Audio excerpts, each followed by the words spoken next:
അപ്പോൾ ഇന്നത്തെ എൻ്റെ വീഡിയോയിലേക്ക് എല്ലാവർക്കും സ്വാഗതം. അപ്പോൾ ഞാൻ ഇന്ന് കപ്പപ്പുട്ട് ഉണ്ടാക്കാൻ പോയിരുന്നു. എൻ്റെ അടുത്ത് 1-2 ആൾ ആവശ്യപ്പെട്ടിട്ടുണ്ട്. ഇതിനിടെ ഞാനൊരു വീഡിയോയിൽ വെള്ളി കപ്പ ഉണക്കുന്നത് കാണിച്ചു തന്നു. അപ്പോൾ അത് കൊണ്ടുപോയി പൊടിച്ചു കൊണ്ടുവന്നു. അപ്പോൾ പുട്ടുണ്ടാക്കുന്നതും കൂടെ കാണിച്ചു തരണമെന്ന് പറഞ്ഞിട്ടുണ്ടായിരുന്നു. അപ്പം അതിന് 2 കപ്പ് പൊടിയെടുത്തു.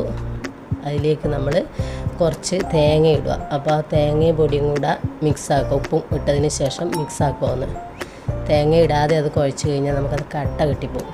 അത് കുറച്ച് വെള്ളം ഒഴിച്ചിട്ട് ശ്രദ്ധിച്ച് കുഴക്കണം. കാരണം അത് പെട്ടെന്ന് ഉണ്ടയായി പോകും. കപ്പപ്പൊടി ആയതുകൊണ്ട് കുറച്ച് പശപ്പുള്ളതുകൊണ്ട്.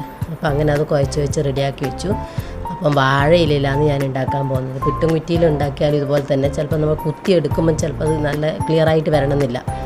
അപ്പോൾ വാഴയില പറിച്ച് കൊണ്ടുവന്ന് അതിങ്ങനെ പുട്ടും കുറ്റീൻ്റെ ആ ഒരു ഷേപ്പിൽ നമ്മളത് കോട്ടി വെച്ചു. അപ്പം അപ്പച്ചമ്പെടുത്ത് അതിലേക്ക് അരിപ്പൊഴിച്ച് ആ അരിപ്പയുടെ മേലെ നമ്മൾ ഈ കോട്ടി വെച്ച വാഴയില വെച്ച് അതിലേക്ക് കുറച്ച് തേങ്ങ ഇടുക.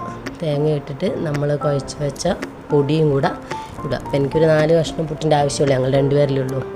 അപ്പം അങ്ങനെ 4 കഷ്ണം ആയിട്ടുണ്ട്. അപ്പം നമുക്ക് അപ്പച്ചമ്പ് ഗ്യാസിലേക്ക് മാറ്റി വെച്ചു. അപ്പോൾ അതവിടുന്ന് വേകുമ്പോഴത്തേന് നമുക്കതിന് വേണ്ടുന്ന കറി റെഡിയാക്കാം. ഞാൻ ഇന്ന് ഉണ്ടാക്കാൻ പോകുന്നത് ഒരു കോവക്ക മസാലക്കറിയാണ്. കോവക്ക ആദ്യം ചട്ടിയിൽ എണ്ണ ഒഴിച്ച് അതിനൊന്ന് നന്നായിട്ട് ഉപ്പിട്ട് വഴറ്റി എടുക്കുക എണ്ണയിൽ.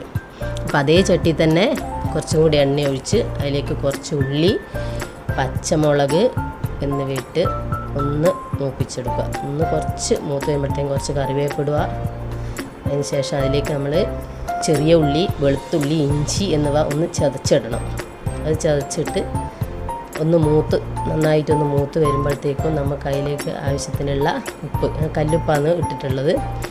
അപ്പോൾ ആ ഉപ്പ് അടിയുക. കുറച്ച് മഞ്ഞൾപ്പൊടി, കുറച്ച് മുളക് പൊടി, എരിവില്ലാത്ത മുളക് പൊടിയാണ്, കുറച്ച് മല്ലിപ്പൊടി, കുറച്ച് മീറ്റ് മസാലയും കൂടെ ചേർക്കുന്നുണ്ട്, കുറച്ച് കുരുമുളക് പൊടി, കുറച്ച് ഗരം മസാല എന്നിവയിട്ട് ലോ ഫ്ലെയിമിൽ വെച്ചിട്ട് നമ്മൾ ഈ പൊടീനെ ഒന്ന് മൂപ്പിച്ചെടുക്കുക.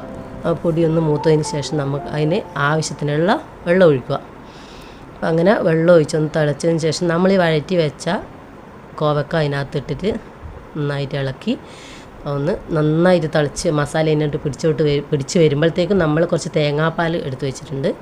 ആ തേങ്ങാപ്പാലും കൂടെ അതിൽ ആഡ് ചെയ്യുക. അപ്പം അതിൻ്റെ മേലെ കുറച്ച് മല്ലിയില, കുറച്ച് കറിവേപ്പില എന്നിവ ഇട്ടിട്ട് അപ്പം നമ്മളെ കറി റെഡിയായി. കറി റെഡിയാകുമ്പോഴത്തേക്കും നമ്മൾ പുട്ട് ഇപ്പുറത്തുനിന്ന് ശരിയായിട്ടുണ്ട്. അപ്പോൾ അത് പുട്ട് നമ്മളൊരു പാത്രത്തിലേക്ക് സെർവ് ചെയ്യുകയാണ്. അപ്പോൾ എല്ലാവരും എൻ്റെ വീഡിയോ ഇഷ്ടമായ ലൈക്ക് ചെയ്യുക, ഷെയർ ചെയ്യുക, ബെൽ ബട്ടൺ ക്ലിക്ക് ചെയ്യുക, സപ്പോർട്ട് ചെയ്യണം എല്ലാവരും. അപ്പോൾ അടുത്ത വീഡിയോ ആയിട്ട് കാണാം.